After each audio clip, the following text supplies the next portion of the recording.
প্রধানমন্ত্রীর নেতৃত্বাধীন বর্তমান এনডিএ সরকারের 12 বছর পূর্তি উপলক্ষে আজ থেকে কৈলাসহরে শুরু হয়েছে জনকল্যাণ শিবির।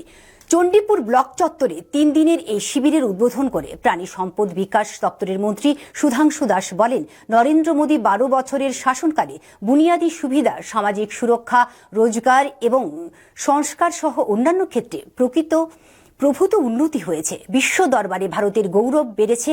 এদিন স্বসহায়ক গোষ্ঠীকে আর্থিক সহায়তা, লাখপতি দিদিদের সম্মাননা প্রদান সহ নাগরিকদের মধ্যে মাছের রেণু, বরফের বাক্স এবং শংসাপত্র প্রদান করা হয়। অনুষ্ঠানে উপস্থিত ছিলেন বিভিন্ন জনপ্রতিনিধিরা।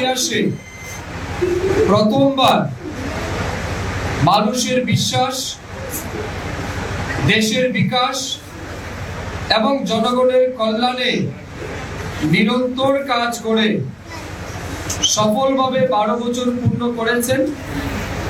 তার জন্য আজকের এই অনুষ্ঠানের পক্ষ থেকে এবং আমার ব্যক্তিগত পক্ষ থেকে আমরা মাননীয় প্রধানমন্ত্রী নরেন্দ্র মোদীজিকে অভিনন্দন জানাচ্ছি।